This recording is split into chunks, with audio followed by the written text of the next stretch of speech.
Good evening, ladies and gentlemen, and all other human denizens watching from planet Earth. Today is still Monday, July 20th. This is Bernd Christian Giels, the guy with the unfamiliar name to many Americans, coming to you from Cape Cod. It is July 20th, 2020, the summer of strange weirdness and much chaos and uncertainty here in the United States of America and throughout the world. Welcome to my YouTube channel. I am one of many humans looking for a new direction in the world right now, and I have made this YouTube channel partly as a way to have fun as well as inspire and educate my audience. So welcome. As I have noted in recent episodes, I have a number of different sub-series running simultaneously. I have a series of episodes in which I talk about my top influencers. These are people who have played a profound role in the person that I became in the years that I've been alive. I also have a different series of episodes focused specifically on the coronavirus pandemic here in the United States of America as well as throughout the world. And then finally, I also have a number of other episodes that I can't as easily categorize, some of which are designed to be fun and entertaining, others of which might even be on completely random topics that I think might be entertaining or a great diversion from the difficulties and angst of the present era. So I welcome you to continue to tune in. This is not a short-term creative project. This is a project with no definitive end date.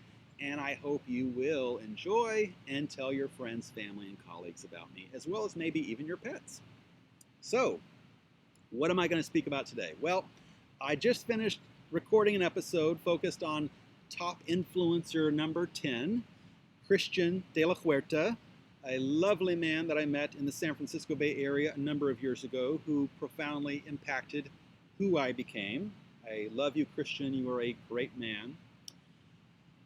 We're going to be switching gears and not doing another top influencer in this episode. Instead, I'm going to bring up the coronavirus pandemic and invite you, my viewers, to ponder an angle of the pandemic, a broader part of this whole dialogue, this whole discourse that we're having throughout the world regarding the pandemic. And the question that I'm going to ask you to think about as the big question, the framing question of this episode is, what do you personally consider to be a disaster? And how fitting that as I said that, someone skateboarding screamed bloody murder here in the park, but it looks like he is not dying, just being a fool. And not the kind of fool I like to be. Anyhow, so what do you consider to be a disaster? How would you define a disaster? Have you ever experienced a disaster? If so, what kind of disaster did you experience? Did it profoundly change your view of the world, your view of yourself? These are questions that some of us are probably asking right now in relation to the coronavirus pandemic, and these are questions that other people will likely be asking in the near future. So if I were to personally define what I believe a disaster is, without having consulted the Merriam-Webster dictionary online, and without looking for a definition of it anywhere else online or talking to another person, what I would do to define a disaster is to say it is this. A disaster is some event or experience that profoundly impacts the quality of life of an individual or collective of people, with the potential consequence of permanently changing an individual or community's capacity to sustainably live in a good way. Off the top of my head, that is what I would say is a good working definition for a disaster. Now, if you use that definition of disaster, that's a fairly expansive definition, right? I didn't say specifically a weather-related disaster. I didn't say a public health crisis or disaster like a pandemic. I didn't specifically say things like forest fires or anything having to do with fire, right? That's pretty broad. It's a pretty broad description in the definition that I just created. And I welcome you, either during this episode or afterwards, to look up the definition of disaster in the Merriam-Webster online dictionary, or using Google, or going to talk to your mom or your dad, your siblings, and say, hey, what do you think a disaster is? We're all, as Americans and all as people of this world, living through, I would wager, a huge disaster right now. It is the disaster of a public health crisis that has consumed 6 of the 7 continents of the planet. There are now, last I checked, approaching 14 million cases of coronavirus infection reported in the world. I say reported, and I write reported a lot when I write articles focused on this because it's an important word. We only know a part of the story. Any scientist who is worth his salt, worth his training, has some degree of humility, meaning they are aware as scientists that we never have complete information. We never know the full story of the story we are telling because we as humans live in time and space. We have a body, we live in a time-space continuum that we cannot escape, as far as I know, unless someone invented time travel and just never came back to tell us about it. We live within this world that has certain limits, and therefore, as humans, any good practitioner of science, in my opinion, will have humility. Humility meaning an awareness that our knowledge is always partial rather than full. We never know the full story of a story, of something that we're learning about. We never can know the full story because we're not omniscient, we're not omnipotent, we can't see all and be everywhere all at once. So, this disaster, this pandemic, can be taken as an invitation to contemplate what a disaster is. What truly is a disaster in our minds? Now, I'm going to speak about just different aspects of this idea. That's basically what the content of this episode is. So, one way that you can think of a disaster is in reference to time. Is a disaster something that is an event in time of short duration, or, like I also said in my working definition, is a disaster an experience? And I deliberately use those two different words in my definition, event and experience, because one suggests something that happens in a relatively narrow amount of time, an event, but an experience is something that can be going on over years, like the experience of going to college, the experience of raising children, the experience of looking for a new job, the experience of a relationship that I have. Experiences tend to suggest by the word used something lengthy in time. So disasters, in my mind, can be both short in nature or lengthy in time. And what is scary about the pandemic for those who are using critical thinking skills to really consider what is happening is that the consequences of what is going on right now in this country and throughout the world may be with us not just for months, not just for even years, but could extend beyond that even further. And I'm not going to get into all the articles that I've specifically read that have made speculation about any number of things that might happen, have happened, will happen in the future, that are happening right now, etc. The purpose of this video is not to get that specific about speculation of the future. The purpose of this is to invite a conversation about what disasters are and how we think about them and how we relate to them. So, disasters can have various lengths of time. So, what is another parameter that we use to describe a disaster? Well, there's the place that it happens, right? Sometimes, if we're exaggerating or we're having a really bad day, we'll say something like, today has been an utter disaster. And we could mean any number of things, right? We could say we've had a disastrous day to mean that we were 20 minutes late getting to work, Or we could say we've had a disastrous day because a coworker died in an automobile accident on the way to work. There are any number of ways that we use the word disaster in common daily conversation. But it always is something that happens in a place. Disasters are not this amorphous thing that happens nowhere. They have to happen somewhere. And so there is a geographic extent to what happens in a disaster. Disasters can come on various scales then. Forest fires can be very large in scale and burn through more than one community. Dumping of toxic waste in the ocean can create changes in the chemistry of ocean water and in the ecosystems in that area that have long-term, profound, damaging, possibly irreversible effects and can occur over large spaces. Think about oil spills, for example. There's also things like floods and hurricanes. One of the things that hurricane forecasters wisely point out, which I see when I read hurricane forecast discussions from NOAA, which I still do as a trained meteorologist, even though I don't practice in the field, is they wisely point out that the impacts of a hurricane are not just right where the eye crosses a coastline. The core of strongest winds of a hurricane is typically right around the eye of a hurricane, but the damage that is caused by a hurricane can extend out hundreds and hundreds of miles. Two great examples in recent history with hurricanes are Hurricane Katrina, which hit New Orleans in 2005, and Hurricane Superstorm Sandy, which struck New York and New Jersey in 2012. It was first called the Frankenstorm when it was developing because it happened in October. So, disasters happen in a certain amount of time and cover a certain amount of space.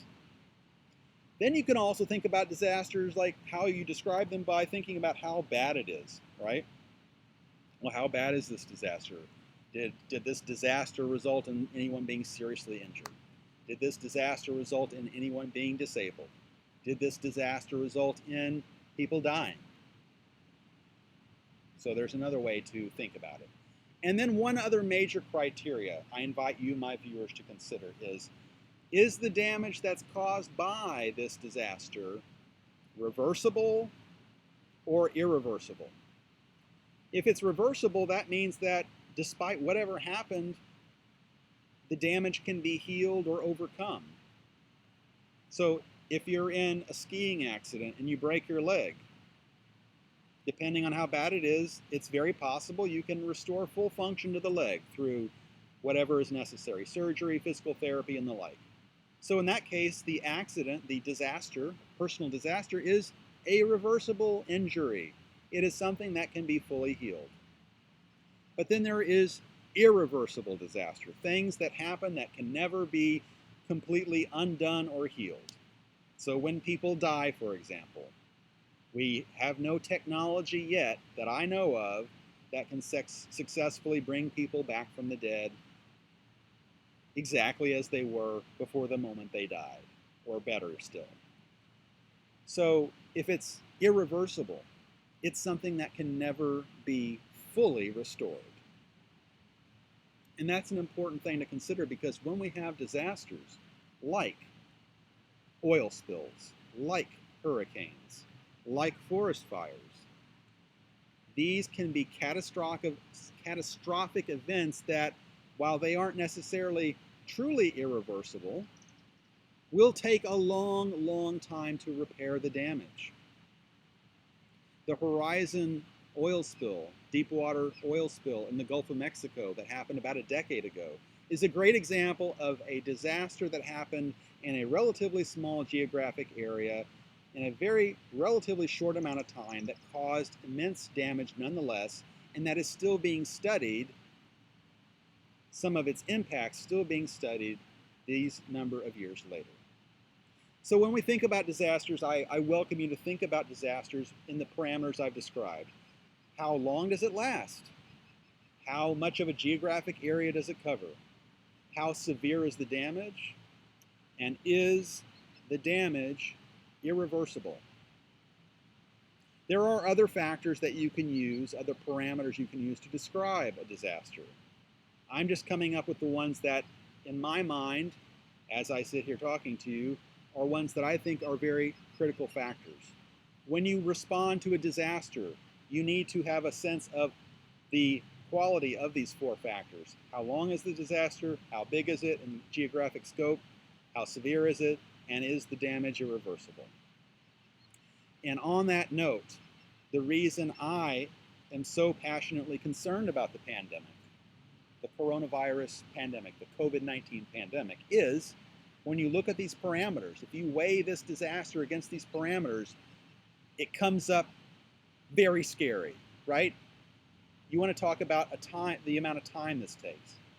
Pandemics, by their nature, if they get so much out of control that you cannot effectively contact trace and limit exposure of non-infected people by infected people, it can take many, many months, even longer, for a pandemic to burn itself out through a population, depending upon the particular factors, how contagious it is, how deadly it is, how responsive the population is to precautionary measures.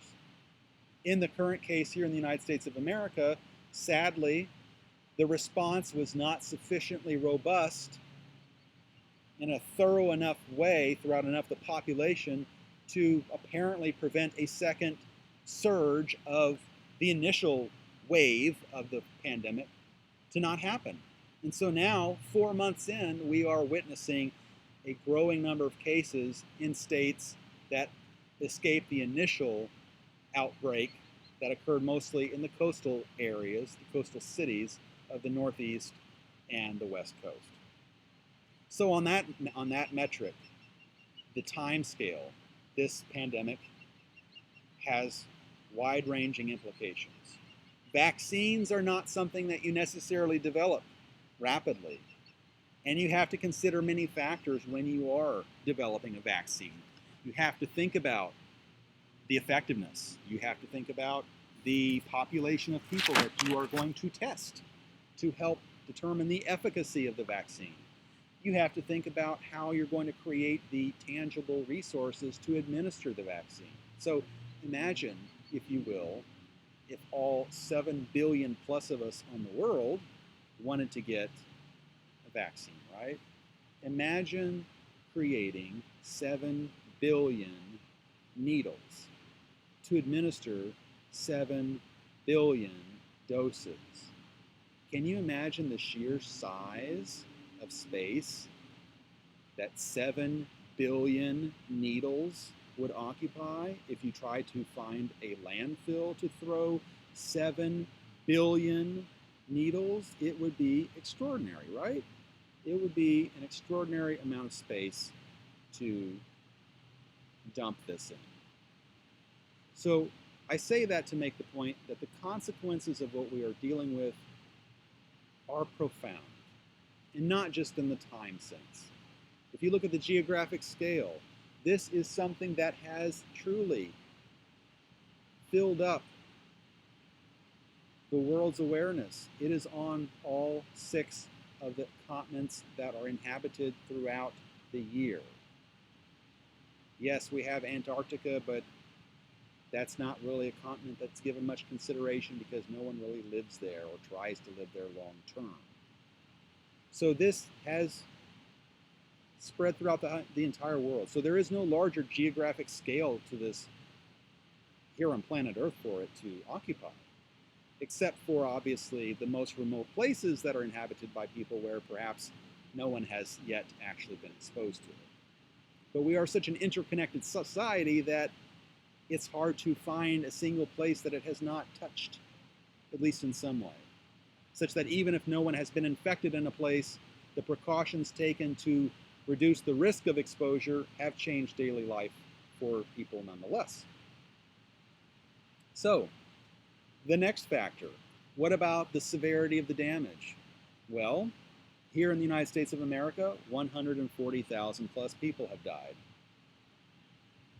who have died attributed to the coronavirus pandemic. Throughout the world, it's over 600,000 people now. So that is a profound amount of damage. And on the final point, it is irreversible. We are not bringing back those 140,000 people. And the people whose lives were intimately connected to those 140,000 people, their lives are permanently altered because they cannot reverse the loss of the person that they cared about. They cannot bring them back in bodily living form.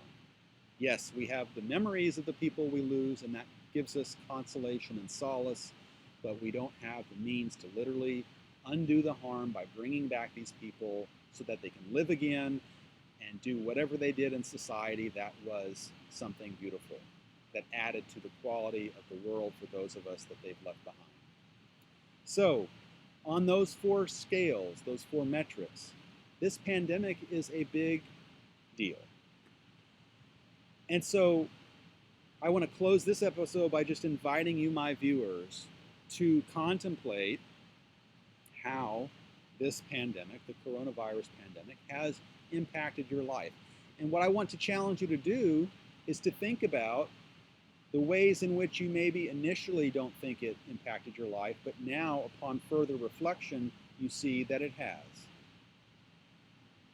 And the reason I'm inviting you to do this, viewers, is because one of my concerns, one of my critiques, my heartfelt sadnesses about this pandemic is that I think a lot of us in this country, a lot of Americans, do not appreciate sufficiently the interconnectedness of our lives, of our society, such that the choices that we make often don't just impact us. The choices that we make can impact any number of lives, including the lives of complete strangers whom we'll never meet. And a pandemic is a perfect example of the truth that this does indeed happen and that we can indeed impact other people's lives without even trying to do so. And so I want to close tonight by inviting you to take some time after watching this episode to think about what you think about in regards to disasters. How prepared are you for one in your local community? How much has the pandemic impacted your life? What have you lost? And what have you gained? Because it is actually possible in a period of darkness and hardship to actually find beauty and joy and delight amidst the sadness and the pain and the darkness and the confusion. I've read stories about people, especially us introverts out there who like some time alone.